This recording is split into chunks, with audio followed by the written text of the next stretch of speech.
Kim Chu, na-stress sa himpapawid, nagulantang sa biglang anunsyo ng piloto. Kim Pao alert, My Love Will Make You Disappear. Napapanood na ngayon sa Netflix. Mga hugot at twist, handa nang ibalik ng Kim Pao movie. Worldwide ang kilig, available na rin sa abroad via Netflix. Tara, kwentuhan muli tayo.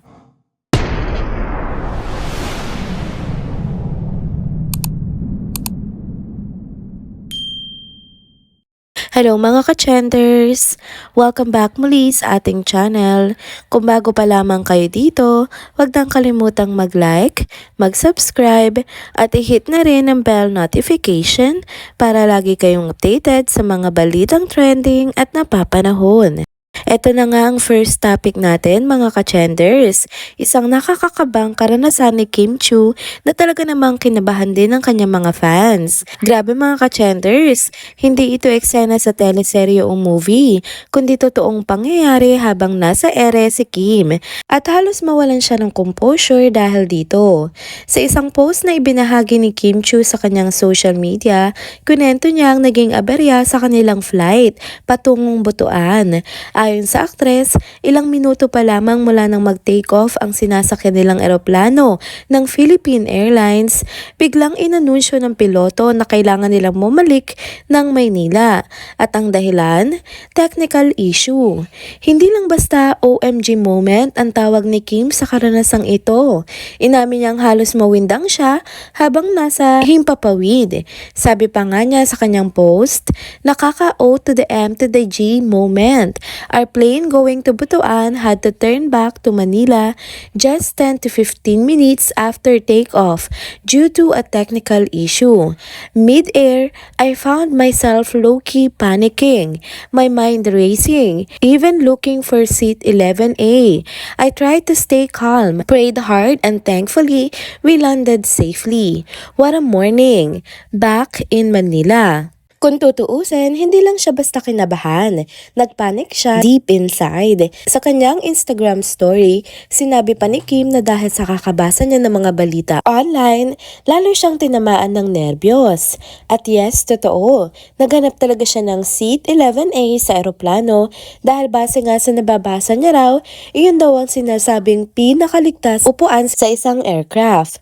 Aminin na natin, maraming Pinoy ang nakaka-relate dyan, lalo na kung medyo kabado talaga sa biyahe. Dagdag pa niya, bago pa man i-announce ng piloto ang pagbabalik nila sa Manila, napansin na niyang pabalik-balik na sa cockpit ang mga crew. Doon pa lang, nag-spark na agad ang kaba niya. Sinubukan pa niyang matulog para kumalma. Pero pagdilat ng mata niya, boom, nasa ground pa rin sila. Kaya kung ano-ano na raw ang pumasok sa isip niya. At dahil nga may commitment si Kim para sa isang out-of-town show, wala siyang choice kundi ituloy pa rin ang biyahe. Lakas ng loob na lang talaga at dasal ang pinanghawakan niya sa oras na yon. At sa wakas, kahit may pagka-stressful ang umaga niya, ligtas naman siyang nakarating pabalik ng Maynila. Nakapag-live pa nga siya sa It's Showtime kahapon, July 9. Parang walang nangyaring kababalaghan sa ere. Ang husay magdala ni Kim. Maraming fans ang nakarelate sa naging kwento ni Kim, lalo na't marami rin talagang may takot sa paglipad. Yung tipong konting turbulence lang, feeling mo may mangyayari na agad. Pero pinakita ni Kim na kahit artista ka pa o sanay sa biyahe, may mga pagkakataon pa rin talaga na natatakot ka. Tao lang din. At kahit walang eksaktong sinabi si Kim kung anong issue ang nangyari sa eroplano, nakakagaan sa pakiramdam na ibinahagi niya ito sa publiko. Isang paalala sa ating lahat na huwag baliwalain ang mga safety announcement at mas lalong importante ang pananalig at panalangin. Sa huli, all's well that ends well.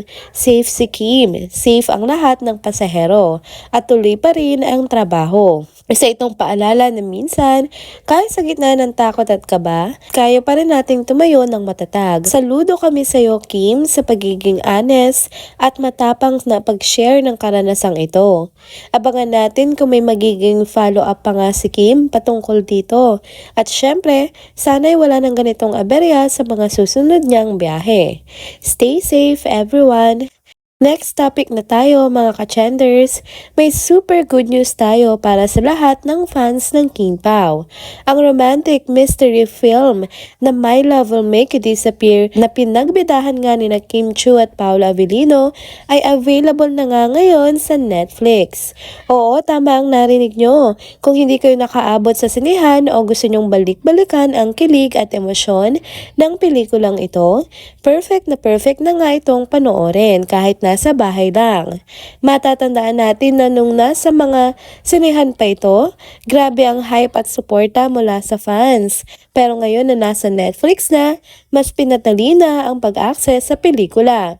Anytime, anywhere, pwede mo nang stream. At syempre, instant kilig at iyak combo na naman ito para sa mga fans ng tambalang King Pao. Sa comment section ng social media, ang daming natuwa at na-excite. Sabi ng iba, finally, habang ang iba naman, talagang naghanda pa ng popcorn para sa watch party kasama ang pamilya o barkada.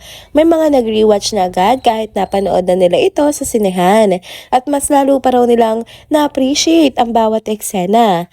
Yung iba, napaamin na kahit hindi raw sila fan ng love story movies, tinamaan sila sa pelikulang ito. Iba rin sa mga pinupuri ng viewers ay ang kakaibang atake ng pelikula. Hindi lang basta kilig, kundi may mystery, may lalim at may mga twist na hindi mo aakalain.